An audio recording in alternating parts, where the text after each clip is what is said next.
এখানে উইন হয়েছে পৌরসভার সাথে হলো দলিকসু, আমাদেরই একই ইউনিয়নের।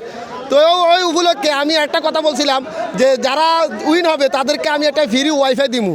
তো এখন যারা উইন হয়েছে তারা ওয়াইফাইটা আমি দেওয়ার চেষ্টা করবো। তো এখানে যে টিম ম্যানেজমেন্ট আছে, তো ওনাদের মাধ্যমে আমি যে উনি যাকে বলবো আমি তাকে দিমু, কারণ তারা ওই এলাকারই। ঠিক আছে? তো ভাই আমি যে একটা অফার দিয়েছি, অফারটা কিন্তু আমি দিতেছি, এটা তো আমি আমার কথা রাখছি। এখন আপনাদের ওয়াইফাইটা আপনারা যারাই লাগান আমি দিতে বাধ্য আপনাদের টিম ম্যানেজমেন্টের ভিতরে। এখন কার ঘরে লাগাবেন বা কি আসে বিষয়, যে আমাদের দেশে ছিল স্পোর্টিং ক্লাব আছে, দলিকস একাডেমির ক্লাব আছে, ক্লাবে আমরা ইনশাল্লাহ এটা স্থাপিত করবো আর কি, ইনশাল্লাহ লাইন সংযোগ করবো। আপনাদের একটা ক্লাব আছে ফুটবলের আয়োজন। জি জি জি। তো একটা জিনিস আমি খুশি হলাম, তারা কিন্তু নিজেরা পার্সোনালিভাবে বাসা লাগাইতে পারতো, কিন্তু তারা না করে তাদের খেলার সাথে তারা যেন খেলা উন্নতি করতে পারে, ওই সাথে তাদের একটা ক্লাব আছে, ওই ক্লাবে আমার ওয়াইফাইটা স্থাপন করবে। তো আমার ভালো লাগছে, আমি তাদের থেকে ওয়াইফাই তো আমি ফ্রি দিতেছি, যদি তারা বাসা লাগাইতো তাহলে এটা অন্য হিসাব ছিল। এখন তারা ক্লাবে লাগাবে, আমি তাদের মাসিক বিলের ভিতরে আমি 100 টাকা ছাড় দিলাম, তারা বিল দিবে 500 টাকা জায়গায় 400 টাকা, কারণ তারা এটা ক্লাবে করবে। তার কারণ তারা তাদের ওয়াইফাইটা তাদের বাসায় না লাগিয়ে তারা ক্লাবে লাগাবে, এটা আমাকে অনুপ্রেরিত করেছে। আমি অনুপ্রাণিত হয়ে আমি ভাইদেরকে 100 টাকা বিলে ছাড় দিয়েছি ভাই। এই ক্ষেত্রে আপনি কিছু বলেন?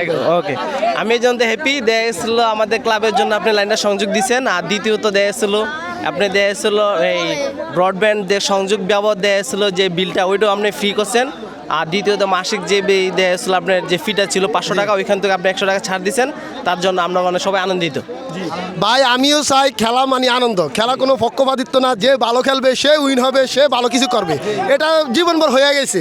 জোর কইরা মানে পাউল কইরা কারো ক্ষতি করা কোনো কিছু অর্জন করা সম্ভব না এই দুনিয়াতে। ভালোবাসা দিয়ে যেটা অর্জন করা যায়, জোর করে সেটা অর্জন করা যায় না।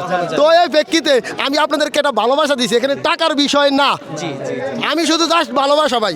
টাকা জীবনে অনেক কামাতে পারি, কিন্তু আমি ওটা করি না। আমার ব্যবসার ক্ষেত্রে আমি হাসি খুশিভাবে থাকতে চাই। খেলা নিয়ে আমি আমার জীবনের লাইফের যদি আমার 30 বছর আমার বয়স হয়ে থাকে, আমি ছোটকাল থেকে সবচেয়ে বেশি যদি আমি পড়ালেখার থেকে বেশি যদি শ্রম দিয়ে থাকি আমার এই খেলার ভিতরে। এই যে মাঠটাতে আপনারা এই মাঠটাতে খেলাধুলা করছেন, এটা মাঠ ছিল না। আমার এলাকার মানুষ আছে এই জায়গায়, আমি টাকা দিয়া 20,000 টাকা দিয়া মালিকের থেকে মাঠ নিয়ে এই মাঠকে খেলার উপযোগী করছি আমি। এটা ছিল একটা ক্ষেত, এটা সবাই জানে এদিকে যারা আছে। তো আশা করি আল্লাহ লাইফে যতদিন আমাকে বাঁচা রাখে ভালোবাসা থাকবে খেলার প্রতি। এবার যে খেলা যেটাই হোক, কিন্তু খেলা হতে হবে সুশৃঙ্খলভাবে, কোনো ভেজাল মুক্ত।